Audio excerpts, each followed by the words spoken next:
Ladies and gentlemen, welcome to Random Computer Clicking here on the Evolution Network. I'm your host, Joseph Potter, and joining me today is Chris Ransom of Draft Utopia. And today, other than clicking keyboards, we will be talking about the Cleveland Browns. And I am sorry, I just really just screwed myself over on this because I had our page up on YouTube and I am hearing how bad I sound live. And I just shocked myself into almost getting sick. So but either way, we're going to be talking about the Cleveland Browns. We're going to be talking about this front office, the moves they made, analyze the players they made. Because, Chris, as we were saying before we went on the air, the Cleveland Browns right now, they are the poster child of the money ball in football. In professional football, they are doing statistics, running all kinds of numbers, trying to get these players, trying to figure out what works best. And we're going to see how that has worked so far. And we're going to start off going the way the Browns like to do it, and that's by the numbers. And we're going to start on defense. This is the way this team's been built defensively. And this is the most frustrating thing for any Browns fan. The Browns are 8th in yards given up in the NFL, giving up 310.7 yards per game. They are 17th in passing yards, giving up 226.3 passing yards per game. They are 6th in the NFL, giving up 84.3 rushing yards per game. Now, let's dig a little bit deeper here into the stats. They are defensively a team that is getting pressure. They've got 13 sacks on the season. So they're getting pressure. They are they have some good tacklers. Joe Schobert, Christian Kirksey, 49 and 42 tackles. Rookie Jabril Peppers has 26 tackles, 4th on the team. Then they come down. They have the rookie number 1 overall pick, Myles Garrett, is already in the middle of the pack on this team in tackles with 7. He has 3 assisted. He has 3 sacks. 3 sacks in about a total, 6 quarters of play, somewhere around there. Interceptions. Jason McCourty has revitalized his career pretty nicely. He's got 3 interceptions and 1 touchdown along with him to give the Browns 4 interceptions on the year. So they're getting turnovers. Now, here is what frustrates me. All those good things, giving up 26.2 points per game, 27th in the NFL. Chris, what do you say about this? You have all those good stats, all that promise, yet you're giving up 26 points a game. I think a large part of that is due to the problems on the secondary. Like, the secondary hasn't come together yet. This team's had injuries on the front 7 as well. I think those 2 things are the biggest reason why the Browns are where they're at right now. Because if this front 7 was healthy, they would have won a game by now. Yeah, I could definitely say they should have won a couple of these games. The defensively, something I really like. I want to go look at their depth chart. You have starting defensive ends. Myles Garrett and Emmanuel Ogbah. Now, let's break down these two guys. Ogbah right now has 2 sacks and 2 forced fumbles to go along with 20 tackles in 6 games this year. He's 23 years old. I mean, this guy, first pick in the 2nd round last year. He is a guy that has 3 passes defensed. He's knocking down passes. Yeah, and Ogbah was my number 2 defensive end in the NFL draft 2 years ago behind Joey Bosa. So that should tell you a lot. Yeah, it does. And you pair him with Myles Garrett, who in 2 games has 7 tackles, 3 sacks, and to show the type of difference maker he is with the Browns, that last Jason McCourty interception, quarterback saw Myles Garrett coming at him. Deshaun Watson saw Myles Garrett coming at him and just threw it up for grabs. Just the sight of Myles Garrett running at you causes quarterbacks to panic. That in itself should tell you what type of player. Yeah. Because the Browns are very good defensively. They just need to put a team around Kaiser. And the 49ers QB, if they get a QB in the offseason, they might be walking into a pretty good situation. And I know it's a little bit off topic, but Trent Brown at right tackle has really played well. So the 49ers finally have stability at both offensive tackle spots. So that's a great situation for any rookie QB to walk into now with those spots solidified. And that's something we're going to get into a little bit later because of some statements that were made by a certain college quarterback. So we will be getting into that a little bit later here on this broadcast. And as far as depth goes on the defensive end, Carl Nassib has 12 tackles and 1 sack, starting in a reserve and now in a reserve role. So the Browns have a lot of depth at that defensive end position, and that's not even counting Nate Orchard, who in limited playing time has 11 tackles and 1 sack. Now, these are all young guys, all within, I believe, 2 years of being drafted, maybe 3, if I think Orchard might be in his 3rd year. And then you have Danny Shelton, Trevin Coley, Larry Ogunjobi, and Caleb Brantley, T.Y. McGill. Brantley hasn't even seen the field yet. Then the elder statesman is backup Jamie Meter at defensive tackle. Joe Schobert at middle linebacker has been an absolute beast. Completely unexpected. Nobody expected it to happen. Jamie Collins is just getting back. He's been on concussion protocol for, I believe, 3 weeks now. Last week was his first game back. Christian Kirksey, second on the team in tackles from a weak side linebacker position, from a will position, or will, depending on what you're looking at here. And the pre-mentioned Jason McCourty, I think right now, the big thing that we're going to see is the maturation of Jabril Peppers. He has 26 sacks, or 26 tackles. If he had 26 sacks, he'd already be in the Hall of Fame by now. He has 26 tackles, but he has no sacks, no forced fumbles, and no interceptions.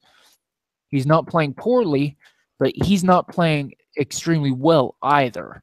So what's your take on Jabril Peppers?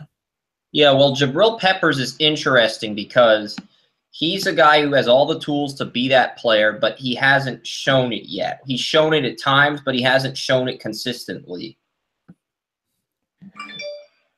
Yeah, and the final piece, maybe the piece that nobody's talking about here, it may be more impressive than anybody in the backfield, mainly because he was an undrafted rookie last year and really just played spot time. He was impressive as a rookie, but he was a spot player. Starting strong safety, 23 tackles, 1 interception, playing well in coverage, 23 years old, out of San Antonio, Texas, played for TCU. He's now in his second season.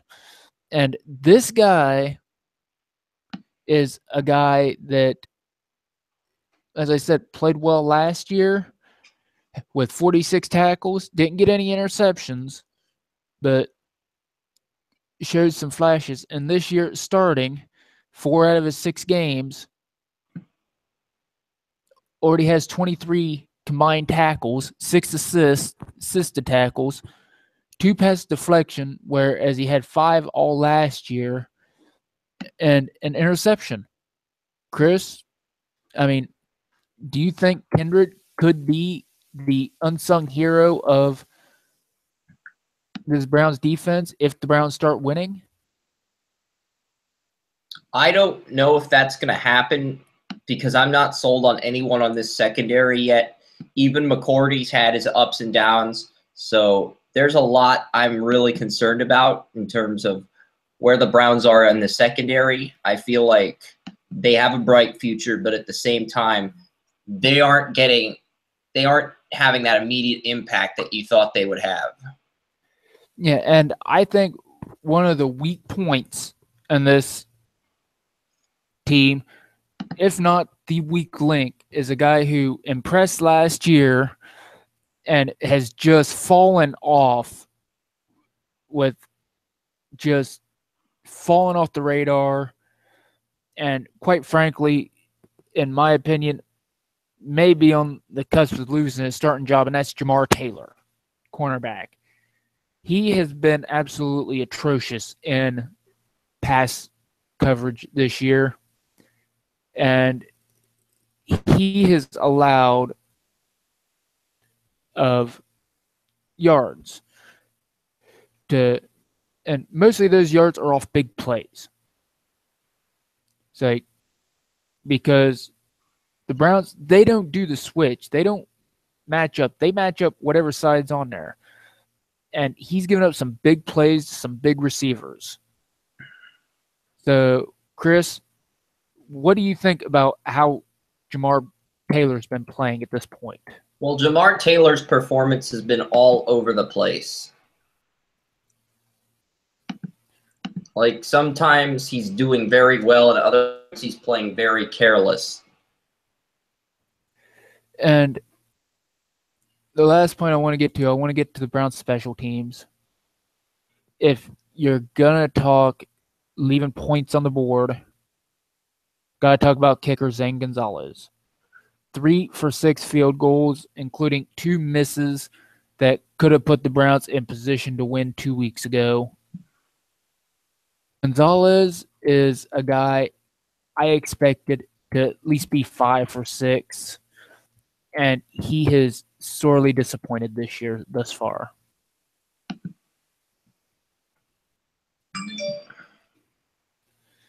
Chris, we know you were high on Gonzalez coming out. Yeah, he was my number 1 kicker in my kicker rankings. So I'm a little bit surprised that he's done this poorly because he was the most consistent kicker in college football last year. At the same time, that was only 1 good season. He didn't have multiple good seasons on tape. He just had that 1 good season. So there were other kickers that were more consistent from a year-to-year basis, but Zane Gonzalez was the kicker with the breakout year last year. And he fell to the 7th round, and I figured it'd be a huge steal for the Browns, but we need to see more from Zane. So exactly, because right now the Browns have been playing from behind all year, and you cannot continue to play from behind and win in the NFL on any type of consistent basis. Now, that brings us to the other side of the ball. The Browns are really in a state of flux on offense, and one of those reasons are because of their rushing attack. They're averaging 96 yards per game, 21st in the NFL, and it's not even the rushing yards per game. It is the rushes per attempt. Right now, it's 4.2. Why is it 4.2? Well, it's not 4.2 because Isaiah Crowell is doing well. Isaiah Crowell is one of the most talented running backs as raw talent in the NFL. Yet he's averaging 3.4 yards an attempt on 74 attempts, 252 yards. On 28 attempts, DeShone Kizer is averaging 4.5 and has 2 touchdowns. On 21 attempts, Duke Johnson is averaging 5.6 and has 117 yards and 2 touchdowns.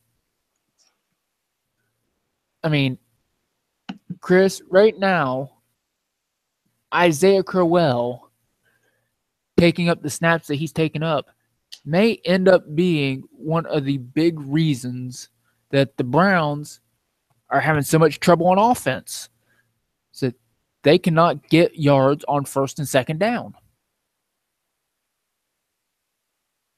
They can't. They have trouble moving the chains, and that's a big problem. Yeah, and just to give you guys a little bit of context, if you cannot run the ball on first down, that means you're putting your quarterback in a first and 10 or a second and 10 situation, a second and 12 situation, a third and 8 situation. These situations become increasingly difficult to get out of for any quarterback, let alone DeShone Kizer, who is 21 years old. Youngest quarterback in the NFL, youngest starting quarterback in the NFL.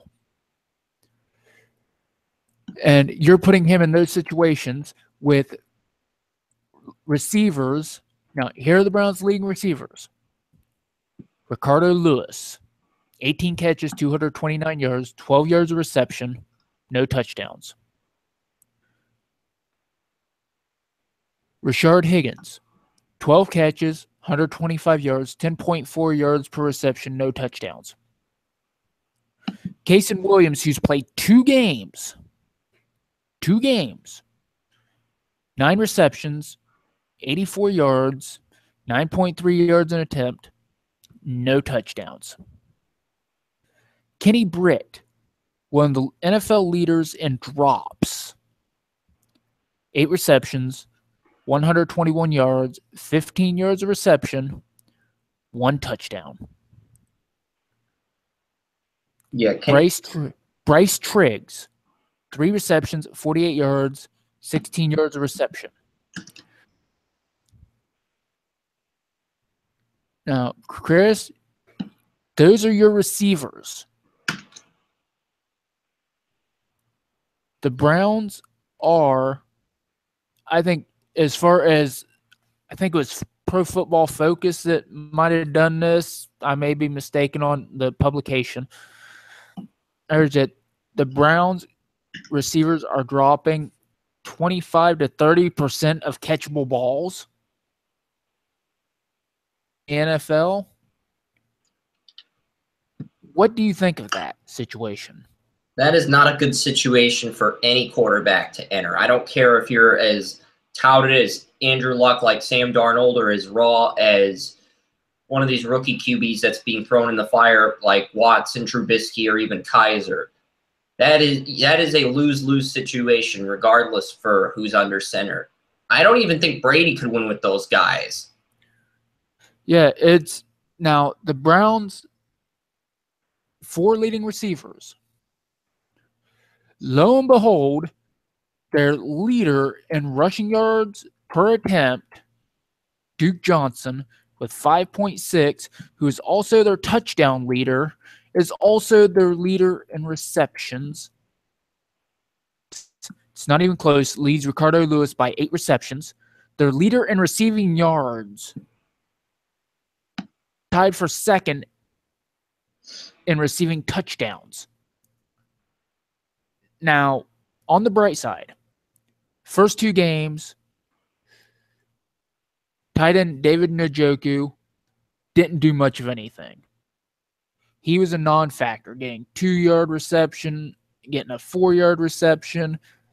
But the last 4 games, he's really come on. He's got 14 receptions, 118 yards, 8.4 yards average, 23 was his long, and he's got 3 touchdowns. Leads the team with 3 touchdowns. So David Njoku and Duke Johnson, those are the 2 bright spots in the receiving core. The slot receiver and the tight end. The other tight end, Seth DeVal, 14 receptions, 167 yards, 11.9 yard average with a touchdown. It's really the slot receiver, the backup running back, and the 2 tight ends that are carrying the passing game. With no running game to speak of. So, and people were saying DeShone Kizer needs to go. DeShone Kizer is not a pro quarterback. How are you supposed to be? Yet we know Kizer's got issues. We're going to get into those here in a second. But how are you supposed to be a pro quarterback when that is what you're supposed to work with, Chris? It's a very difficult lose-lose situation. And the sad thing is, I think Mark posted something in Lombardi's draft talk the other day where he said, if anyone had Kizer as QB1 in the draft, they need to retire. Yeah, and that is absolutely ridiculous. Yeah, look at what they're dealing with. I say Mitchell Trubisky, who has played, he doesn't have the turnovers, but hasn't played a lick better other than that, has more weapons to work with. You say Deshaun Watson. Well, what's he done? Well, Trubisky is a run game. I wouldn't necessarily say he has more weapons than Kizer. He has a bunch of B-list receivers like Marcus Wheaton, Kendall Wright, who are catching everything in sight and playing well because they're on 1-year prove-it contract deals. Hey, it's better than dropping everything in sight and not playing well. I mean, yeah, and plus the running game that the Bears have right now is something we talked about last Sunday, or was it Tuesday? I forget which, but the Bears running game is just out of sight at the moment. And so you can see where the running game alone takes immense pressure off the quarterback. And then you go to Houston, look at those receivers. It's like, holy crap. It's like the only thing Will Fuller does is catch touchdowns. I mean, he's got like 8 catches and 5 touchdowns. That is something that is like he's the next Chris Carter. All he does is catch touchdowns. So you can't really say whoever had Kizer as the first quarterback needs to retire. That's ridiculous. You have to look at the whole. But at the same time, Kizer isn't completely, out of blame here. Kizer's made some bad reads on a couple of those interceptions. Kizer's held the ball way too long on a lot of occasions. Yes, he could, if all the drops were taken away, he would be about 58, 59% passing. But at the same time, you're looking at a guy who is taking 12 sacks. He's holding the ball way too long. He's just making some poor reads at times. And so he is a guy who isn't always as accurate. He finally got his step to shorten up, But to get his step to shorten up, they had to put a cinder block in front of him when he makes his steps. Unfortunately, his step's still off, and he's still overthrowing receivers. He leads them too far. He puts the ball behind him a little bit. So he has to work on his accuracy. Yeah, absolutely. He's got to work on his accuracy and his mechanics. And I sort of felt like Kizer was a borderline starter, but I liked him better than Watson. Watson's just been surprising people, and he had an awesome supporting cast in Houston. That's the thing. It's like, well, Houston has two great receivers in Hopkins and Fuller when healthy, and those guys can make any quarterback in this draft look good. So, yeah, because a lot of people don't realize Watson's got a lot of the same accuracy issues Kizer does. But what you have to look at, who's going to bail? Who does Watson have to bail him out, and who does Kizer have to bail him out? I mean, that is something you have to look at. But they have a lot of the same deficiencies. The Kizer is not blameless. Kizer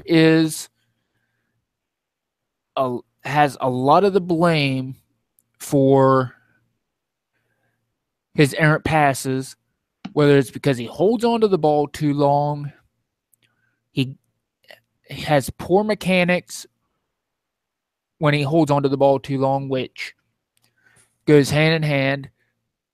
And even a couple of times when he wasn't under pressure or held the ball too long, you just saw him as like right when he released it, you knew that thing was going to go out in front of his receiver far too long. And so that is something that that's Kizer's fault. It's all Kizer. So in that respect, it's no wonder the Browns are only averaging 15.7 points a game and 308 yards per game. Yeah, it is a little bit ridiculous when you consider that many. I have like 10 receivers now ahead of Courtland Sutton on the new updated draft game. So the Browns are going to have to get multiple weapons in the draft. If they can get 2 of the top 11 receivers, that's huge for Kizer. If they only get 1 of the top receivers, then they're going to have to rely on that player staying healthy. Otherwise, Kizer will probably get blamed for what the Browns do in the draft, even though he doesn't have the best supporting cast. But that's just how this business is, unfortunately, sometimes. It is, and that has to do with being the quarterback. Okay? The quarterback's always going to get the blame. And now here's something for you. I want you to look at this time of possession number. Opponents are holding the ball 30 minutes, 53 seconds per game. The Browns are holding the ball 29 minutes, 6 seconds per game. That tells me the Browns are driving. The Browns are making some plays. And since most of it is through the air, that means Kizer's making some plays. The thing is, Kizer shoots himself in the foot because he gets anxious, he gets his mechanics all awry, and he throws an interception. Because, let's face it, it all comes back, no matter how bad everybody else is playing, New England, it all comes back on Tom Brady. In Indianapolis, it all goes back on Andrew Luck. In Cleveland, it's all going to go back on DeShone Kizer. Whether anybody likes it, whether they don't like it. And so we're going to take you inside the numbers here with DeShone Kizer. Kizer on attempts 1 through 10 on his first 10 attempts a game. He's got 52% passing, no touchdowns, 2 interceptions. On his 11 through 20 pass, he's that percentage goes up 53%, but he still has 2 interceptions.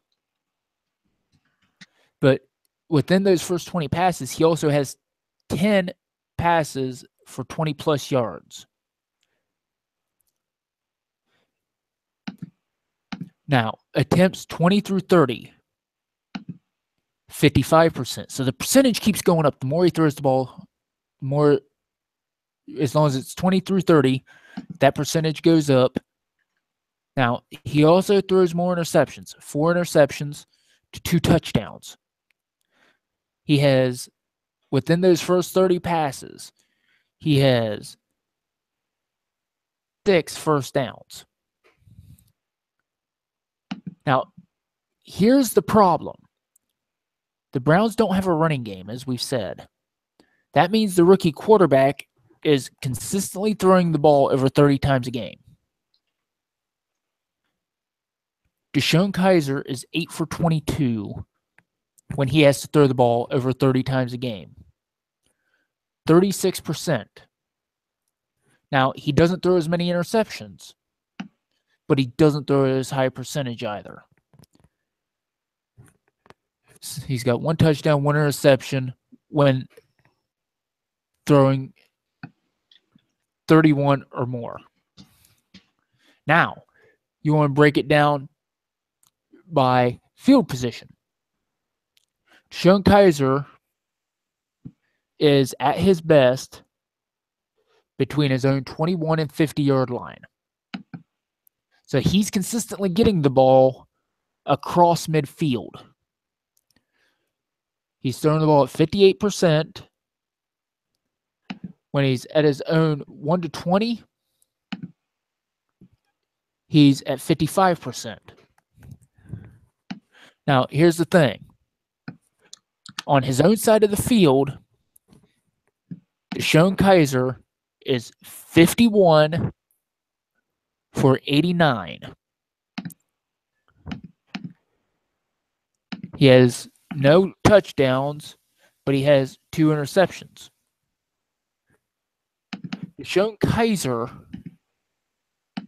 runs into problems when it comes to completion percentage. Opponents 49 and 20. He's at 43%. But he comes in when it comes to interceptions. Here's the big problem. Interceptions. He has 4 interceptions within the red zone. He's got 3 touchdowns, but he's got 4 interceptions within the red zone. Chris, the red zone interception rate for DeShone Kizer is abysmal. It is. What would you attribute that to? Not only potentially not having a red zone target, but also the inaccuracy? Would you say it's a little bit of both? Or what would you think would be the main culprit to that?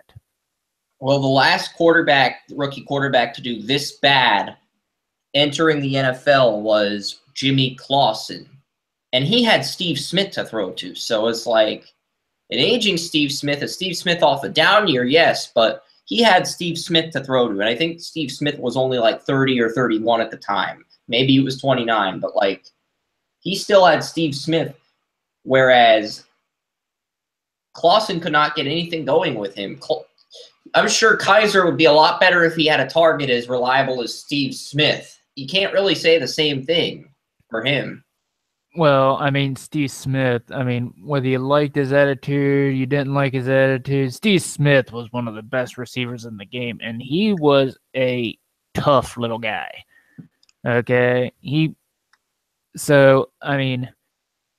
you have Steve Smith, you have no reason to have a low percentage in the red zone because even at his size, Steve Smith makes himself a big target. And when it comes to sacks, Kizer takes the most sacks between his 21 and 50-yard line. He takes 8 sacks there. So he's a lot more conservative with the ball, but he has a much higher completion percentage, and he only has 1 interception. Kizer needs to take more chances. I'm sure you'll agree. He needs to take more chances within the 21 to 50 and fewer chances between the 19 and the 1, because I would rather personally have an interception on a 20-yard pass attempt downfield on your own 35, 40-yard line rather than have an interception opponent's 15 where you can get a touchdown. Well, no, that's the other way around. But I've had a long day. You can, but you know what I'm saying, right, Chris? Yes. It's like Kizer really doesn't have any weapons outside of Njoku. Njoku's still raw. He's still learning the system. So, yeah. And so, I mean, actually take everything I just said and reverse it. Because I was looking at the stats in reverse fashion. Whatever. Long day. But Kizer's actually, I mean, yeah, Kizer is actually better in his own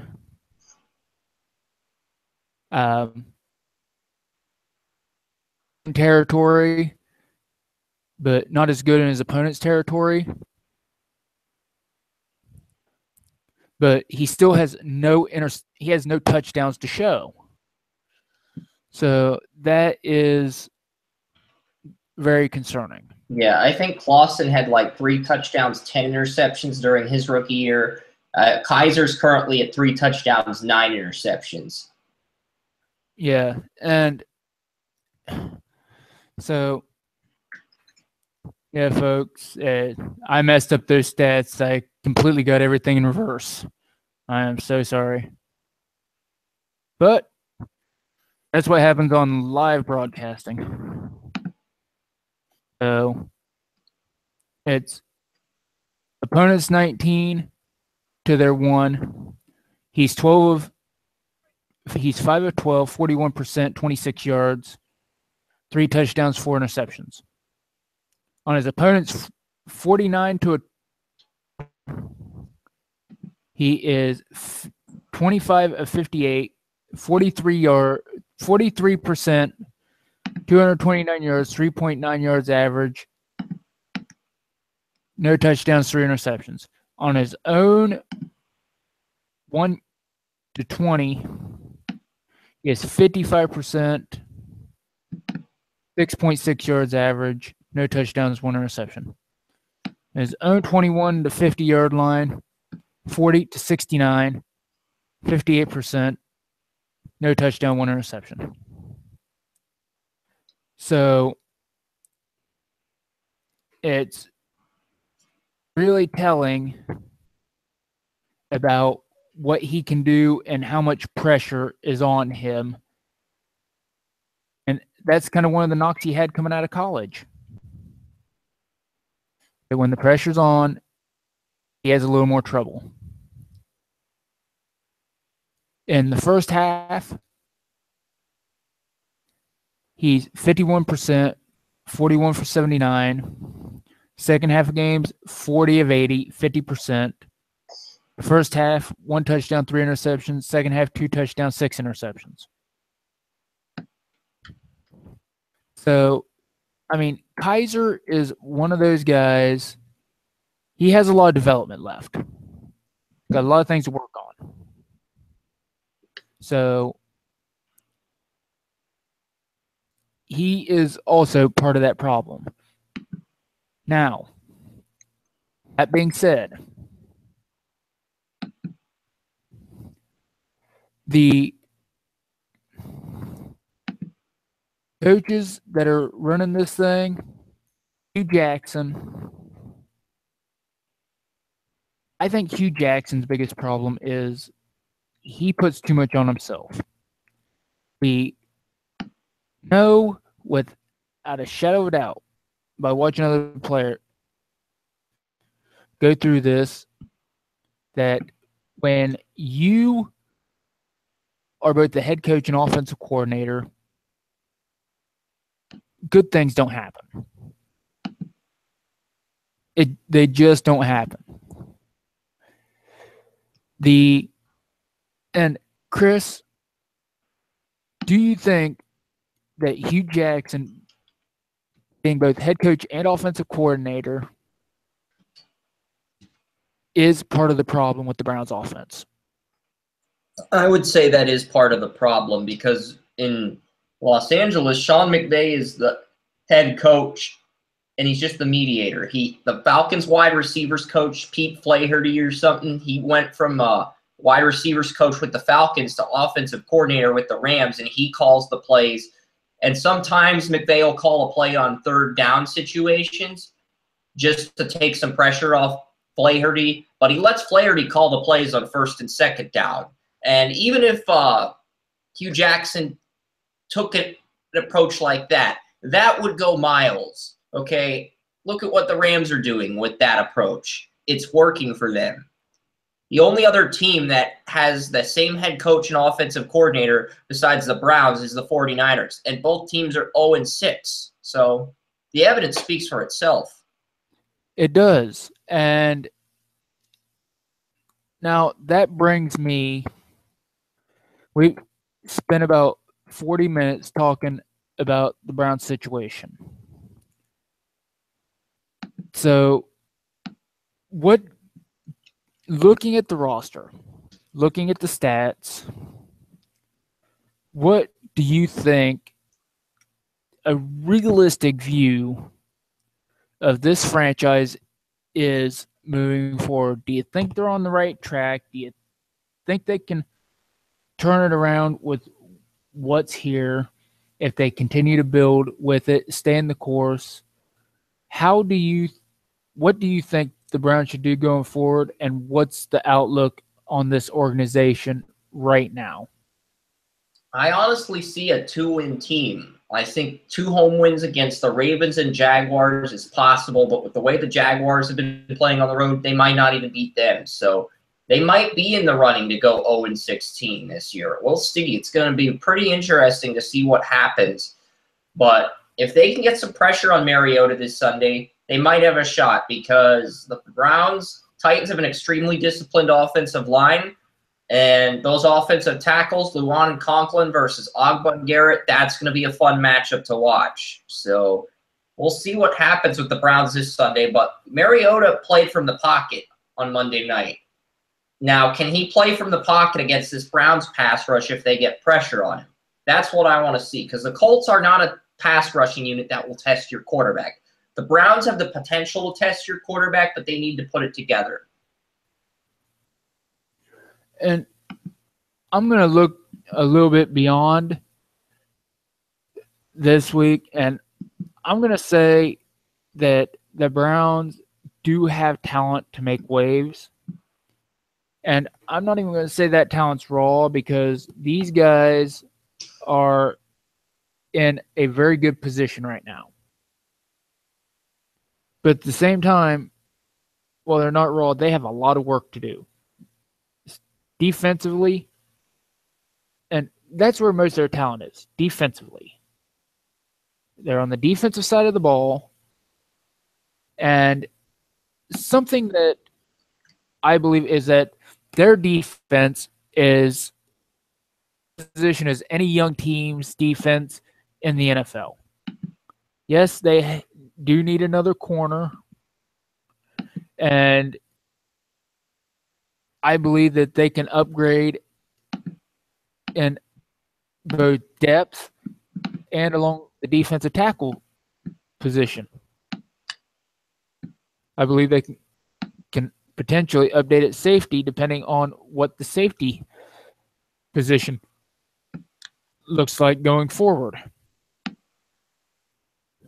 But overall, I think they're in as good a position as any young defense in the NFL as far as their age and talent level go. Offensively, I think they're in trouble. Not because of Kizer, because Kaiser's a young quarterback. Probably shouldn't have started the year the way he did anyway. But they don't have a running game. They don't have receivers. They're relying on their backup running back to lead the charge in the pass catching department.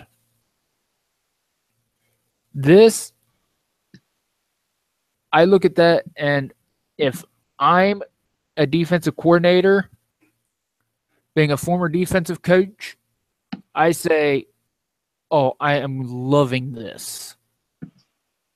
You got a young quarterback, all you had to do is pressure him because he ain't going to have anybody to throw to. At the same time, the Browns have pieces. They have David Njoku, who's a player I like. They also have Duke Johnson, who I love.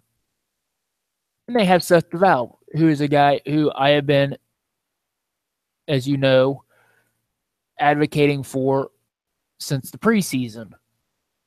Look at as a receiving target. Those three guys I really love. You also have Corey Coleman. If he can ever stay healthy, has a lot of potential if he's used as a downfield threat, which he has not been used at in his time in Cleveland.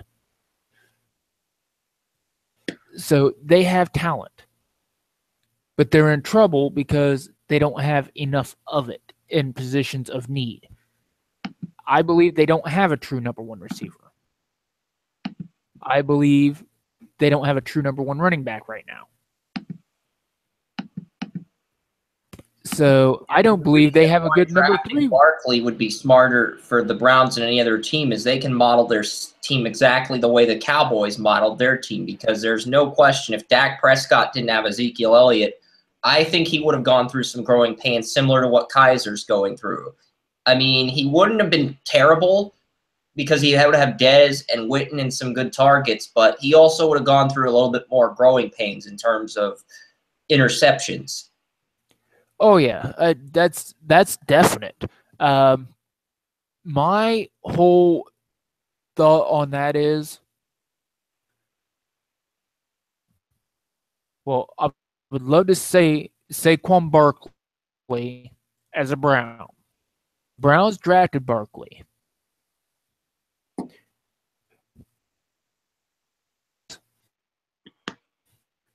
All right, you're saying Crowell running game. You want your running game. Base your offense.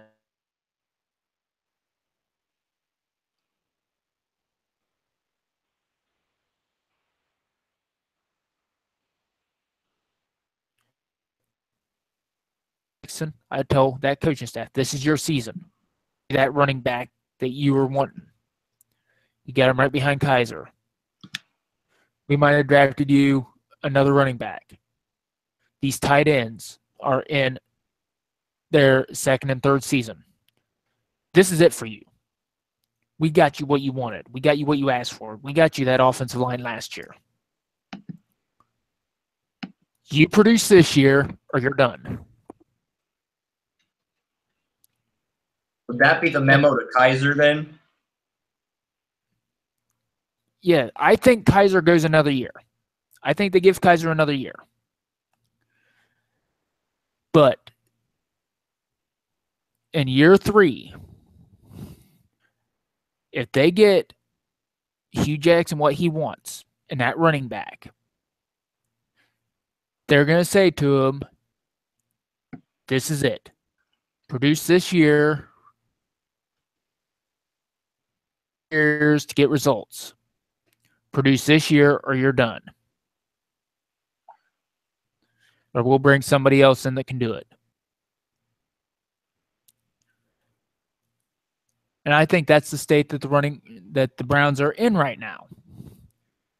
You've got Kizer, who performs well when driving the field, but stalls after he gets over that point. Once he gets over the 50-yard line, he stalls. You have a running game that stalls almost as the game starts. You have receivers, I wonder if they want to show up. You take care. You give Kaiser that 1 year to grow. You give him that running game. You give those tight ends and everything a chance to grow a little bit so you can run your West Coast offense. Then, if you don't cut it, you've given the head coach everything he wanted, everything he asked for, everything he said he needed, and he didn't get it done. So, in that sense, that's 3 years. Now, if he would get that and have, say, a 6 or 7 win season, you say, okay, you've shown that we get you what you want, you can get the job done. So then they go out, they get more talent. Then we can have a conversation on the Browns potentially competing. But I think, even though Jimmy Haslam said it's a 4-year plan, 3-year plan, I think this all boils down to next year. And so I think they've got the right defensive coordinator in place. I think they've got the right quarterback in place, to be quite honest with you.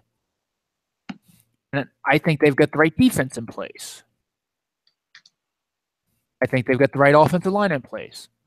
I don't think they have the right skilled position players on offense in place.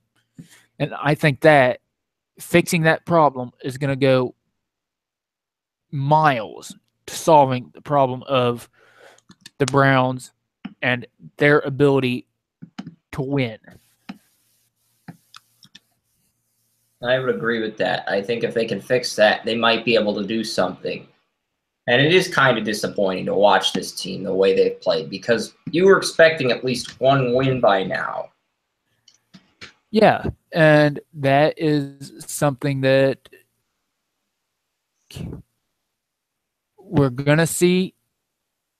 I think we're going to see a couple wins this year, but there are going to have to be some pretty big – there's going to have to be some pretty big effort from a couple guys on offense, and I haven't seen that anybody willing to step up to make that effort as of late. Ladies and gentlemen, that has been the breakdown of the Cleveland Browns franchise.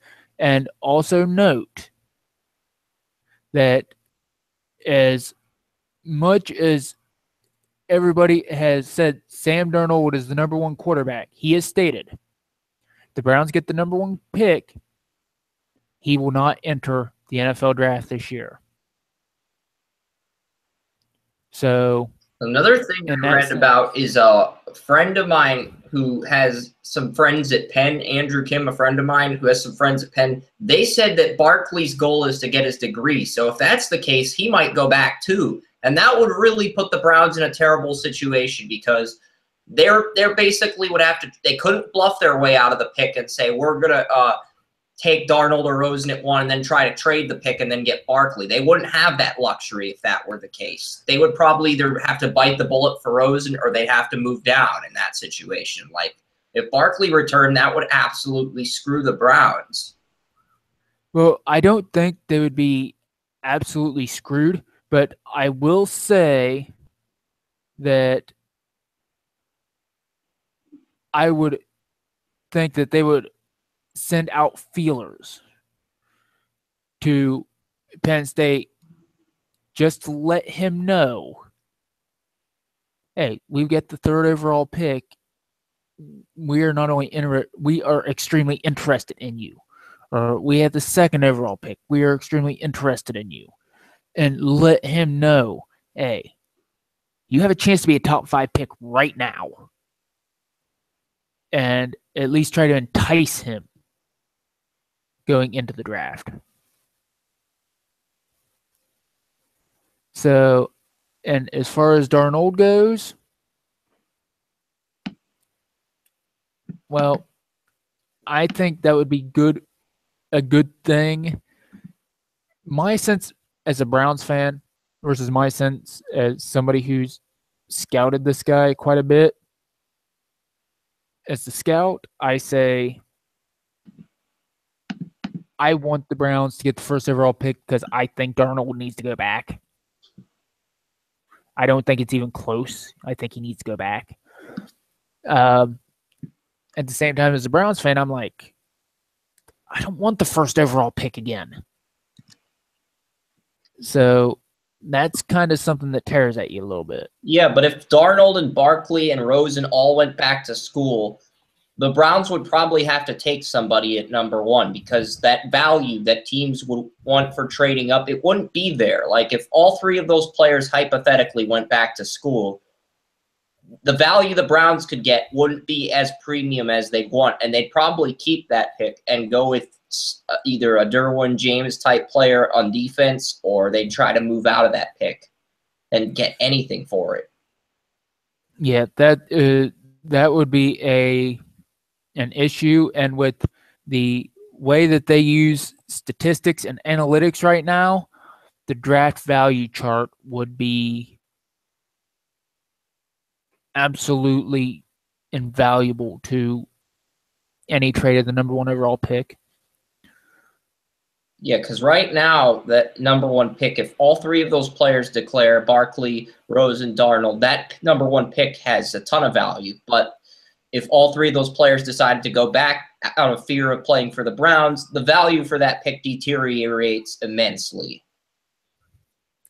It does. And that does create some issue because the Browns are set at the positions that would be number one, and they would probably be forced to take a safety or something of that caliber with the number one overall selection. And Derwin James number one overall, or they'd have to take a quarterback like Josh Allen or Lamar Jackson at number one over Mayfield, and I just don't see them doing that. So yeah, that is something we could discuss at a later date, but it definitely doesn't bode well for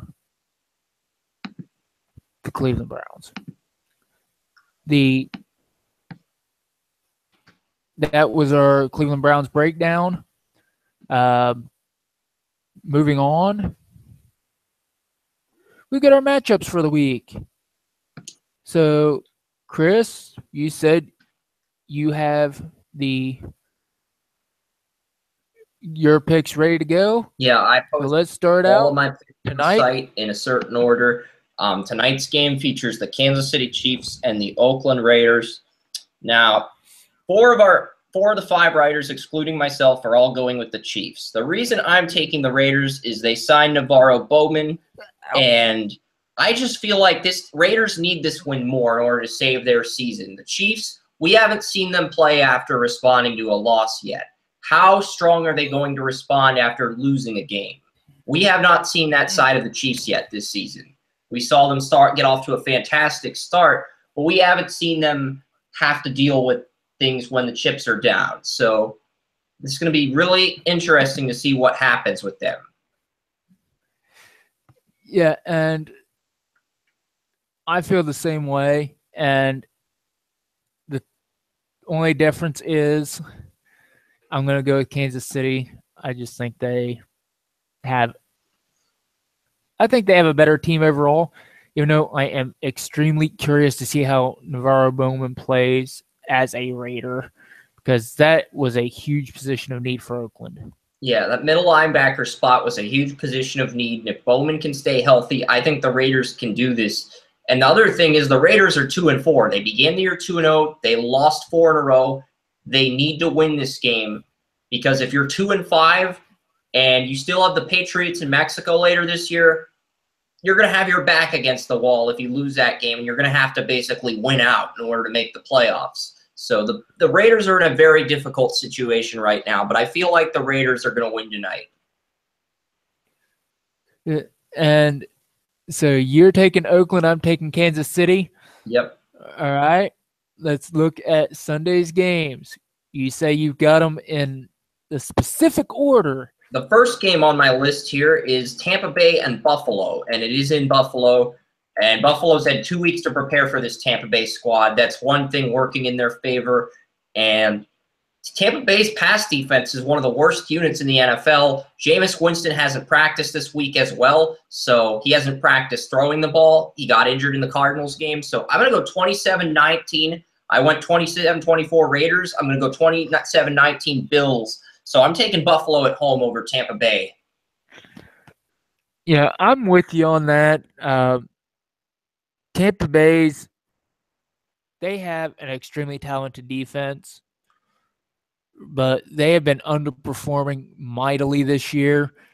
So I'm going to go with you on that. I'm going to take Buffalo. Cincinnati heads to Pittsburgh, and they've got a lot of momentum coming off their bye week, and people are going to bet the house on Pittsburgh and count out Cincinnati because of what Pittsburgh did in Kansas City. So Pittsburgh is 1-2 in odd-numbered weeks, though. And let's see, they only beat the Browns by 3 points in week 1. They lost to Cincinnati in week 3, and they lost to Jacksonville in week 5. They lost to Chicago in overtime in week 3. And they're playing Cincinnati in an odd-numbered week. The Steelers tend to struggle in odd-numbered weeks. And I'm going to go with the Bengals for that reason. I mean, this Bengals pass rush is very good. You've got Carl Lawson, Jordan Willis, Dunlap. A.J. Green is on fire right now, and he's been on fire since Bill Lazor took over as the offensive coordinator. Does Pittsburgh have the personnel to outscore Cincinnati and limit what their offense does? If Ben, Bell, and Brown step up, they can. But Brown has struggled versus Drake Kirkpatrick in the past. Sure, he'll get 100 yards. He'll get 1 touchdown, but he won't get both against Kirkpatrick. I'm going to go 28-27 Bengals in an upset over Pittsburgh. Well, here's the thing for me with right now, Cincinnati and Pittsburgh are very similar. Their entire offensive game is predicated on their superstar receiver. Let's face it. Antonio Brown's won games for Pittsburgh. A.J. Green's won games for Cincinnati. Yeah, A.J. Green's had 100 receiving yards in every game since week 3. And Antonio Brown has had 100 receiving yards in 3 of Pittsburgh's 4 wins. So yeah. So these are 2 teams that are almost exactly alike at this point. Yeah, the Steelers have Joe Hayden from the Browns, and the Bengals have Drake Kirkpatrick. So both of these teams have number 1 corners as well. Something I didn't really add to my picks page, but now that I think about it, put it into perspective, yeah. Yeah, and so I'm going to go with the one difference with both of these teams, and that's confidence at the quarterback position. And I think Andy Dalton has more confidence right now than Ben Roethlisberger does. So I'm going to go with Cincinnati based on Andy Dalton's confidence level against Ben Roethlisberger's confidence level. Interesting. Next game is Baltimore and Minnesota. It is in Minnesota. I'm going to take the Vikings 23-21. Joe Flacco has just been extremely inconsistent. This team has a good defense, but Flacco needs to get out of the funk he's in. And with Minnesota, Ian Rappaport reported on Monday that Teddy Bridgewater may be ready to return as early as this week and will be back by week 8 at the very latest. So that is huge news for the Vikings. And something we didn't cover on Tuesday's show, we talked about how Brett Hundley changes the Packers' outlook, but we discounted the fact that Teddy Bridgewater coming back at full health changes the Vikings' outlook. So I'm going to say the Vikings win this game with or without Teddy 23-21. But they are expected to get Bridgewater back in the next week or 2. Yeah, and this is huge news. Right now, Baltimore's offense is horrendous.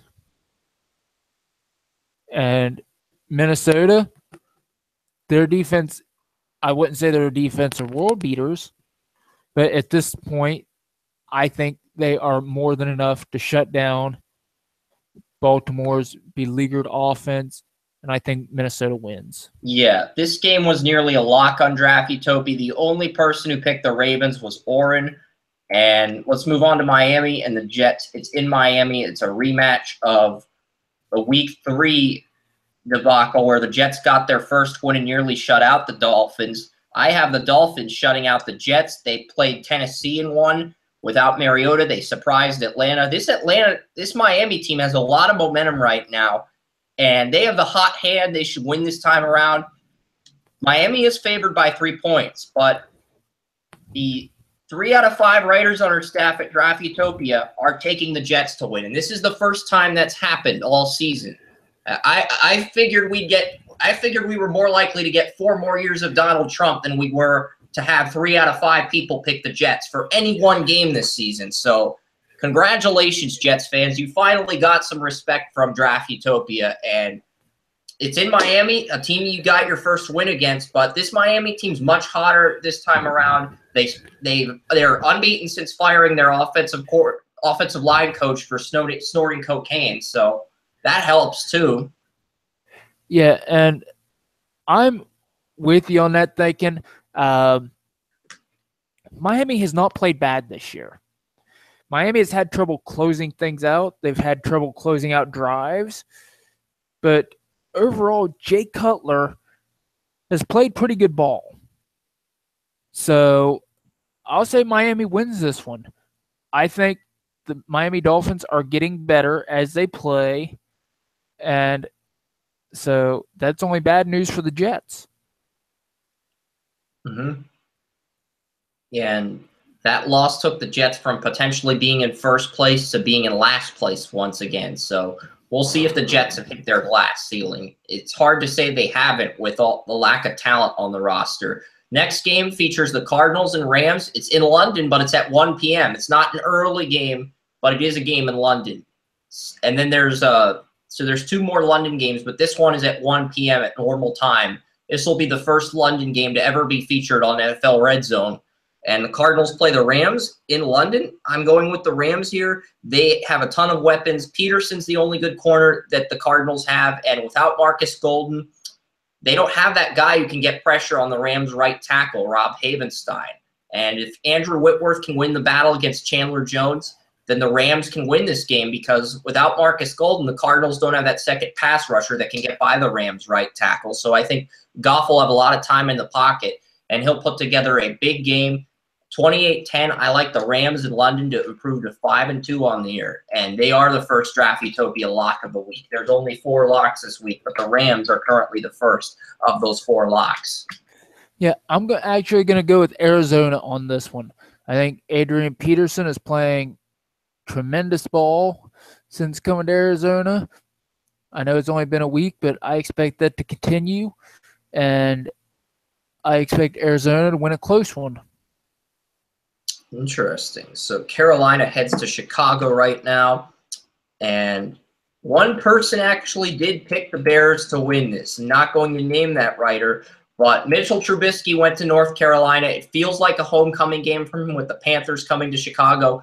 I'm going to say he plays well enough to keep Chicago into this game, and he actually has a 2-touchdown, 3-touchdown, no-interception type of game, and actually has his best game of the year. But the Panthers still find a way to win this game. It was Lisa, wasn't it? No, it was Jesse Lucas who picked the Bears last week over the Ravens. Jesse, really? Jeez. This is the second time he's picked the Bears to win this season. He picked the Bears back in week 1, I think it was, over the Falcons. What is wrong with him? I'm going Carolina. You need to get that win line. Bears to beat the Steelers in week 3, and they did. And I think majority of us picked the Bears to beat the Vikings on Monday Night Football, and they didn't. So for some reason, this Bears team has avoided being a lock to pick against. I don't know what the mystique is, but they've avoided being a lock on our site all season. Well, they need to hire Jesse as a head coach then, because he's the only one that's motivating them to win anything. But I'll take Carolina in this because damn. 28-21 Panthers. And that was a joke against John Fox. But moving on, Tennessee heads to the team we spent the majority of the show ranting about, the Cleveland Browns. And I think the Titans have an advantage against Cleveland's secondary with this. I'm going to say it's a defensive game, though. Titans win, but the Browns cover the point spread. The Titans are favored at -6 now. I'm going to go 17-13 Titans, and the Titans are the second Draft-Utopia lock of the week. I'm going to go with, I think that the only way the Browns stand a snowball's chance in hell in this game is if Ogba or Myles Garrett get to a less mobile Marcus Mariota and put a hurting on him. Maybe get him to get limping a little bit. Maybe knock him out of the game a little bit. It's the only chance Cleveland has. Until Cleveland shows that they can win a game, I probably am not going to pick them again this year. So I'm going Tennessee. Yeah, I might pick them in 2 other home games later in the year against the Jaguars and the Ravens. But other than that, I don't really see that myself picking the Browns. And that's probably going to be one of the locks when we see some games. Next up, we have the Saints heading to Green Bay. Saints are a 5.5-point favorite. Brett Hundley is making his first start. He still loses, but he plays a lot better than he did versus the Vikings with a full week of first-team reps. And 2 out of 5 people actually picked the Packers and Brett Hundley to get the win at home. Tanya Holmes and Jesse Lucas. Lisa is picking the Packers as well. So if you consider that, that's like half the people going with the Packers this weekend. I don't get it. I think the Saints are going to win. Well, I honestly don't see the Packers winning this game. I'm going 30-20 Saints. Well, here's the thing. You say, well, Brett Hundley's going to have a better game than he did last week. He's playing the New Orleans defense. As good as New Orleans' offense is, their defense is just that bad. Okay? The thing is Brett Hundley going to be able to outscore New Orleans? I don't think so. New Orleans runs away because Brett Hundley up. I have the Saints winning 30-20 because I don't think he'll be able to keep up with Breeze, and I think that's a realistic score. Yeah, I would even go 35-20 on that, simply because New Orleans just – I don't think Hundley can keep up, and I think Breeze is on fire right now. Jaguars and Colts, I'm actually picking the Colts. This was my preseason pick to win the division. I'll stick with them for one more week. I have more patience with the Colts than most people do with Andrew Luck's injury, and it's unfortunate he set himself back, but I'm going with the Colts 17-16 in a defensive game because Bortles has these games where he's on one week and he's off the other. And this is supposed to be an on week, but I feel like the Jaguars get caught looking ahead to their next game. It's a trap, and the Colts win. And 17-16, the Colts, they barely find a way to pull off the win. Well, Chris, this is something that I'm going to agree with you on. The thing is, the Jacksonville Jaguars are great when it comes to their running game. But something we were talking about last night, Jacoby Brissett right now is extremely impressive. He's said that, he really doesn't know the offense yet. He still confuses New England terminology with Indianapolis terminology. He says it's like speaking 2 different languages, and, one's an ancient language and the other's more up to date. So everything we're seeing out of Brissett right now has been just his talent and his instincts. And we both agreed darn well for just talent and instincts. And as he learns the playbook, he's going to get better. Absolutely. And I think he continues to get better this week. And in a defensive game, as you said, I think that they upset Jacksonville. I love Jacksonville's defense. I love their running game. Not sure about their passing game. I want to see what Brissett can do. And I think he's got something going here. Yeah, and this Jaguars team's all over the place. They're the WTF team, as I like to call them. One week they'll have a big game versus Ben Roethlisberger, and the next game they'll crap the bed versus Jared Goff. Yeah, and I think Indianapolis right now with Brissett, one of those teams, they're gonna get some surprise wins. Yeah, and the Colts just feel like a team that Jacksonville would sleep on. Yeah. Yep. All right, moving on. The next game we have features the Cowboys and the Colts, and that game is in San Francisco. It's the Cowboys and the 49ers. CJ Beathard. I'm blaming CJ Beathard for my grammar error there.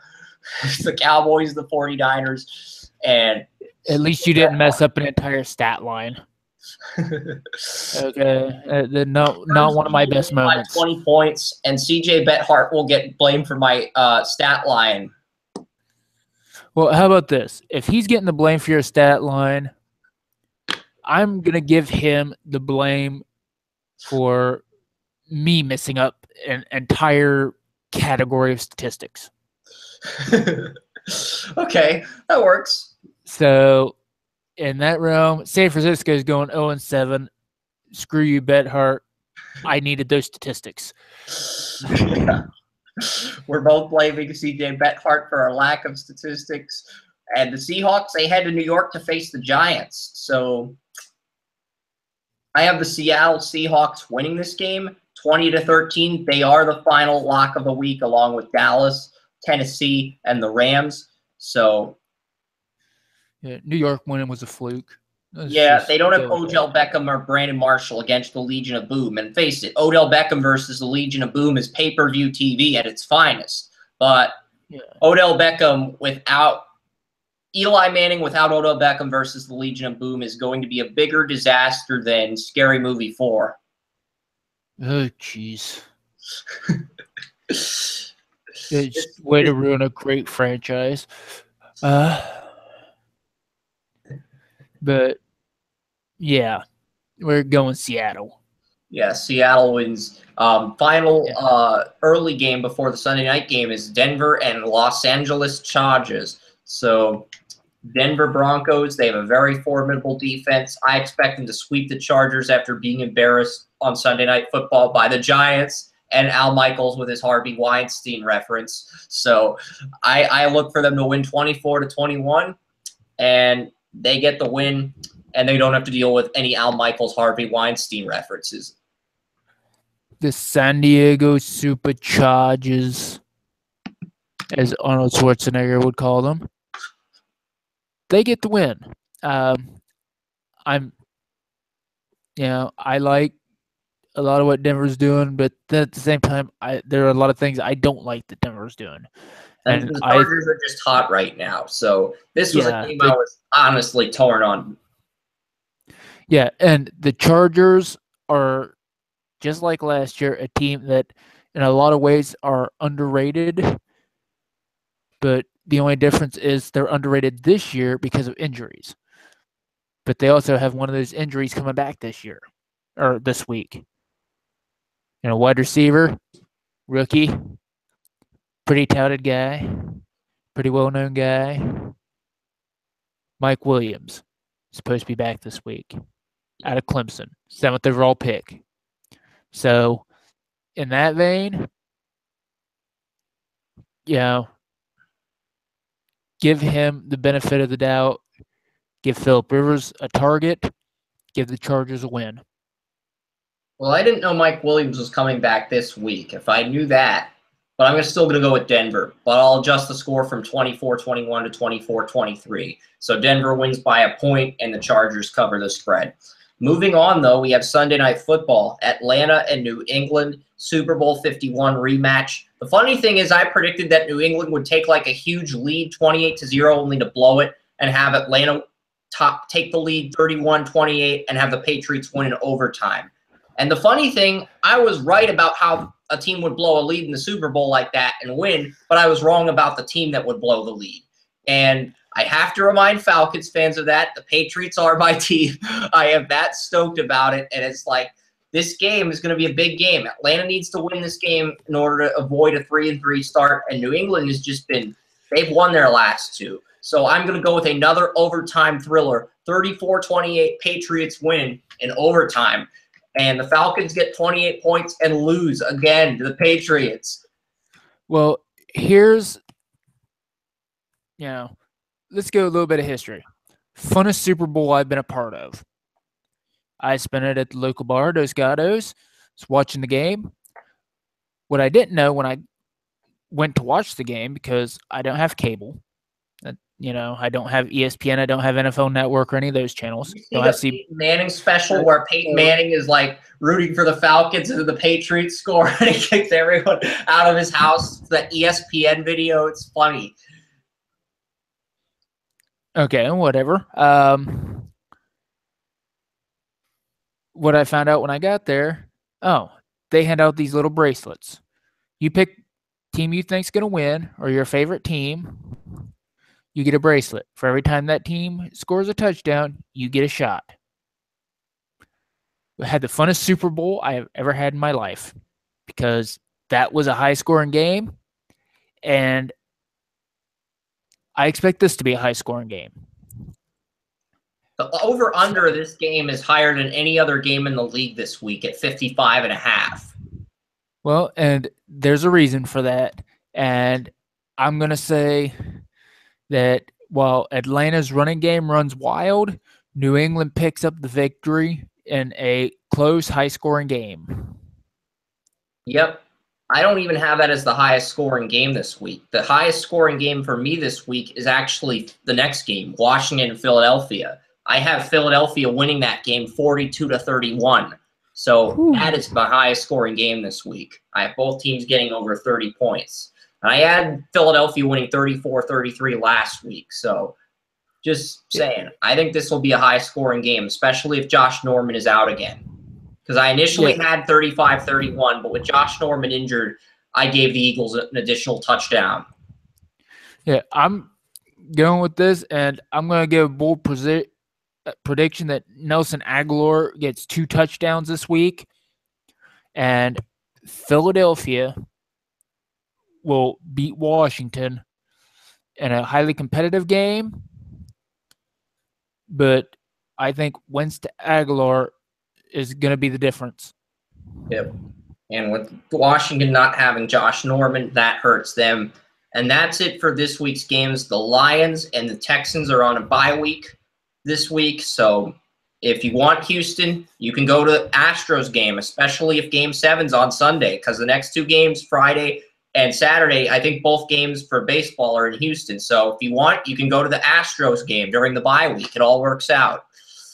And I don't know what the Lions can do during their bye week. I don't have anything for that. I guess the Pistons home opener, I guess. I don't know. Yeah, now here's a piece of news. It was all over Jacksonville news today. I don't know how many people have heard it nationwide. I don't know if you've heard it, Chris. But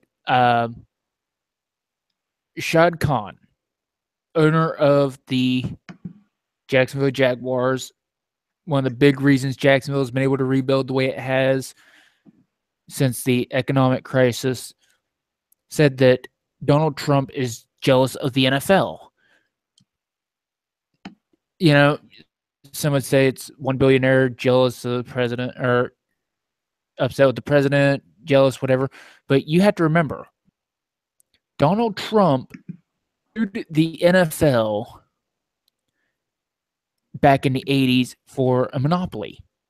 He won that lawsuit and won $1 because he was the owner of a minor league football franchise. He was the USFL owner of the New Jersey Generals when they had Doug Flutie and Herschel Walker. Yeah, and so he won $1. It's like a Trading Places joke. Congratulations. What did you win? $1. Pretty much. And his team folded. As a professional football owner, Donald Trump failed. And it was because of the NFL. So it's not as if him saying that Trump is jealous is without merit, because there may be merit with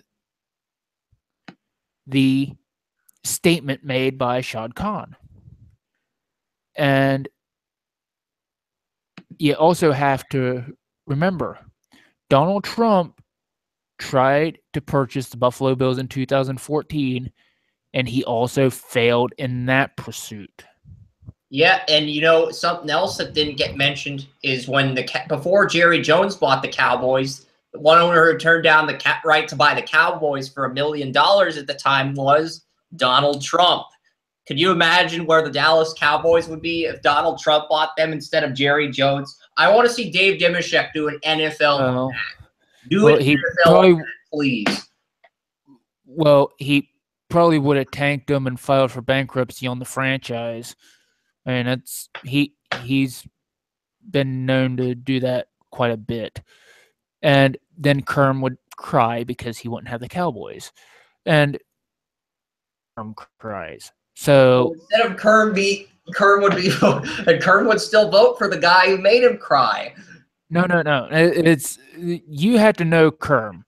You don't mess with his Cowboys. You don't mess with his hockey, and you don't mess with his Crimson Tide. You mess with his Cowboys, you're done. So I mean, you never mess with Kerm's Cowboys. So, I mean, Kerm would cry. You mess with his Cowboys, he'd be mad. He would turn green. He'd turn into Lou Ferrigno. We would not like this. He would not turn to the Incredible Hulk and then just grab Donald Trump and try to put him on the top of a 50-story building where the only place he could go is down until he falls to his death. Yeah, it would be if Trump messed with Kerm's Cowboys, it would be like Kerm would turn into the Hulk and Trump would be like Loki. Kerm would be the Hulk and there would just be Hulk smash. Okay, you do not mess with Kerm's Cowboys. Okay, that's the Cowboys. All the players they pass on if Donald Trump buys the Cowboys. They don't get Irvin. They don't get Aikman. He probably takes Tony Mandarich and sets them back even further. Kerm. Okay, I'm not certain what Kerm's doing at the moment, but I'm pretty sure you're making him angry. You don't like it when Kerm's angry. Funny NFL scenario. Donald Trump buys the Cowboys instead of Jerry Jones. I think that's funny. No, Kerm does not find that funny. That's bad. It's like, it's like if Donald Trump bought the Cowboys, they wouldn't even have this new stadium they had. No, the Texas Stadium would literally look like one of Donald Trump's casinos if he bought the team. Yeah, it's like, I mean, it would be better if George W. Bush bought the Cowboys. Okay, yes. you don't. Even then, it's like you just don't, because Jerry Jones. I mean, like him or not, I mean, he's a pretty smart guy. Okay, you don't want to mess with his Cowboys. Okay, he likes his Cowboys the way they are. Leave his Cowboys alone. Okay? It's like, yeah, I just think that's a funny scenario to play out. Donald Trump, just imagine, like no good can come from that. Well, pitch it to Walter. He could do it with an Emmett on the brink. Donald Trump buys the Cowboys, but don't bring out these wild scenarios that Kerm's going to find out. Well, Dave Dimashek, NFL, who does the NFL, the cartoon where they simulate what could have happened, could bring it up. No. Hypothetical scenario. It wouldn't be true. It would be a hypothetical what-if scenario. Yeah, it's Kerm, if you're listening out there somewhere, just remember, I'm looking out for you, man. And I'm just Chris does not speak a hypothetical scenario. Chris does not speak for the rest of us with his beliefs. Yes, I do. I speak for all of us here, and saying that we want Dave Dimashek of NFL Network to make an NFL episode where Donald Trump buys the Cowboys. He's a huge Steeler fan, so he'd probably do it. Kerm, we are so sorry. Dave Dimashek, it's funny. But so on that note, we went from a serious news story to absolute insanity. Donald Trump buying the Cowboys. Absolute insanity, and our apologies to Andrew Kermish. We know you're out there listening somewhere. You know what and would be to better any if Donald Cowboys Trump bought the 49ers? Then it would be like Agent K would be cussing every week. Oh, God. Let's not even think about going there. So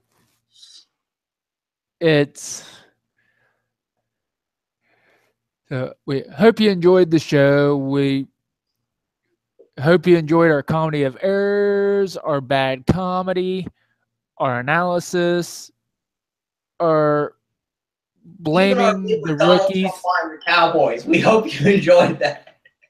Yeah, that's part of the bad humor. And for Bedhart, he was responsible for all of this.